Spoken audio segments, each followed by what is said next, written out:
Steve here from VR Roundtable, and in this video I'm playing Thumper. It was my fourth best PSVR game on our awards in 2016, and it is a very unique, and it's described as visceral, violent rhythm. And as you can see here, it's very musical, and I believe there was a band, and I apologize for not knowing their name, but they kind of did the soundtrack, and a lot of the maneuvers that you make are timed with the music. And it's very psychedelic, and you're just this beetle on this racetrack. This is kind of a mini boss, but the aesthetics are very interesting, and it just feels really good in VR, and the rhythm has you laser focused. And you know, I may have a difficulty talking to you because I'm trying to actually play this rhythm.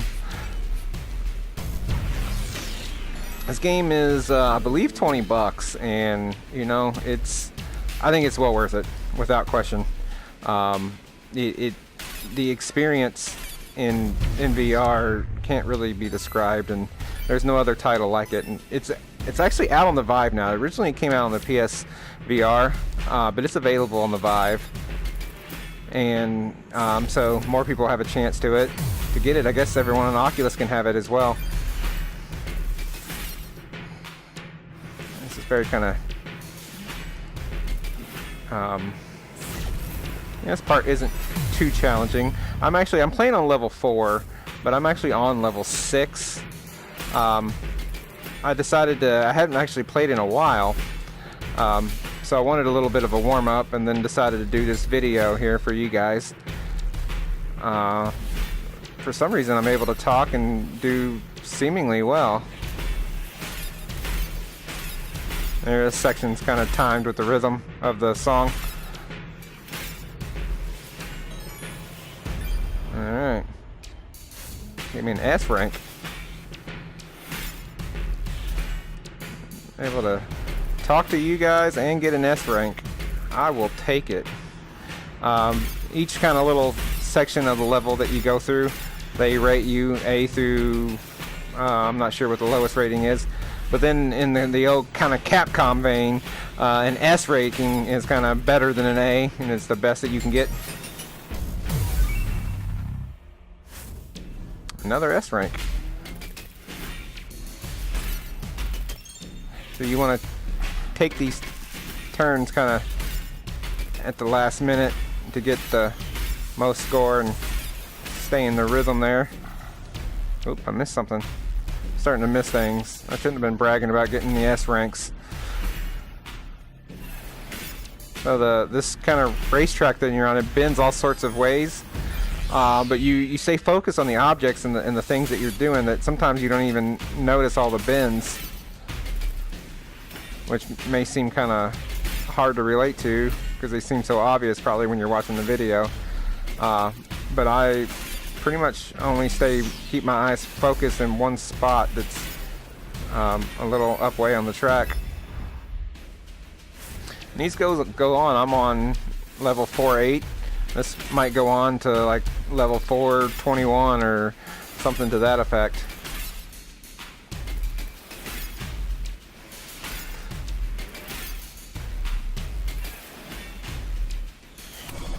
Oops. I made a mistake there. At the end of each level, there's a shiny little thing you can get to get your outer shell back. So you can always, so long as you have that outer shell,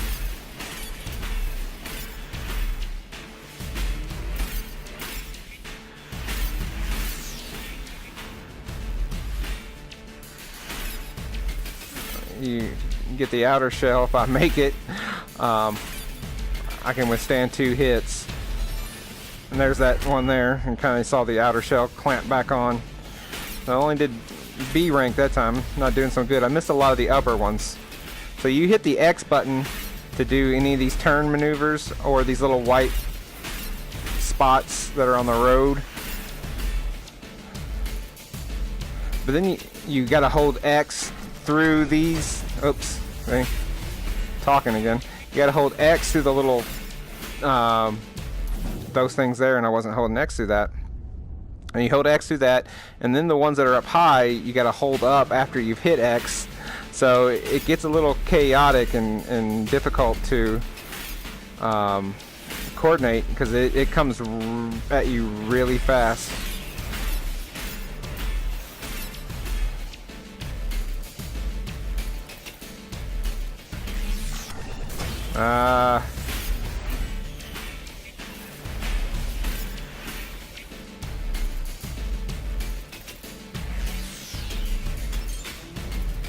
Those sections kind of like where you're hitting the sticks and the white lights. It's almost like a snare drum and a kick drum and a drum set that are timed with the music. So now the music changes, the animated, whatever you call that, art in motion kind of changes, and just kind of cruise for a while. I think they're kind of giving you a break here before it'll inevitably pick back up. And here we go. And I just kind of slept through that one.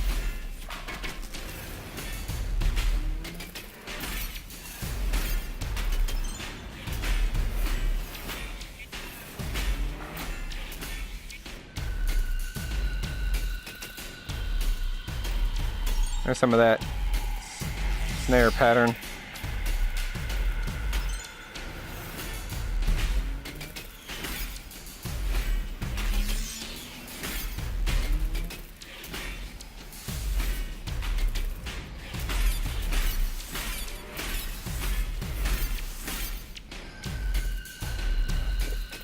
Now, some of these I don't really have to think about. It just kind of comes with the rhythm.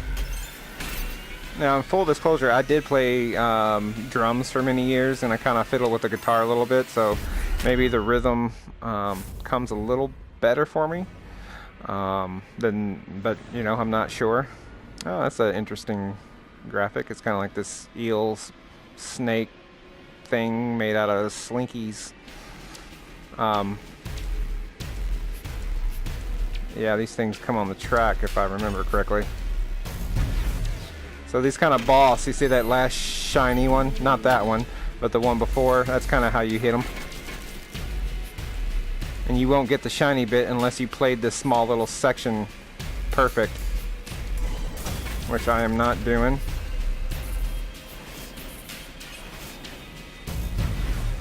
Or maybe they do. So there was a kind of a hit where it made that bright light.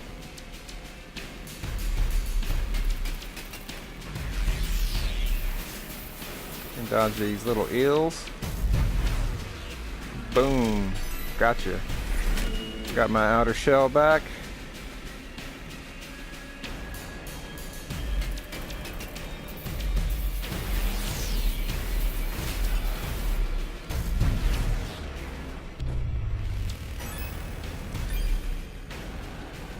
And I am on to... Oh, wasn't watching. They didn't give me any break. I was looking up to see what sub-level I was on.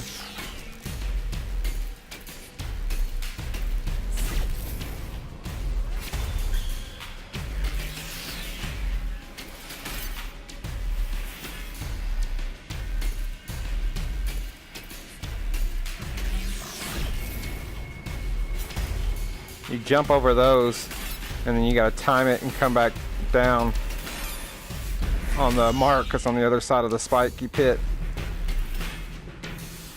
Just one more mechanic to kind of keep you on your toes.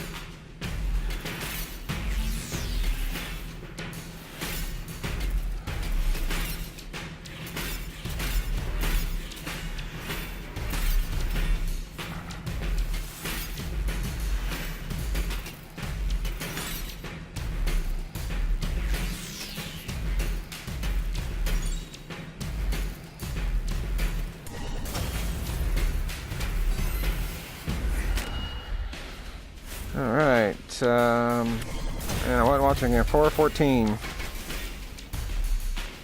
After this one, I'll go ahead and probably wrap up this video. thanks for watching. I hope you have a chance to check out Thumper. It's one of the must plays in my opinion, mostly because it's so unique and and visceral. You know, it was described as visceral rhythm, and I think I've kind of demonstrated that here. So make sure you check out Thumper. It's also available to be played just on a standard monitor, which is kind of unique. And I played it a little bit there on a standard monitor, but in VR and the depth that it gives you and how it surrounds your entire field of vision is without question the best way to play it. So like our YouTube channel, please, and make sure you check out our weekly episode and send us an email at vrroundtable@gmail.com, and we'll see you next time. Cheers.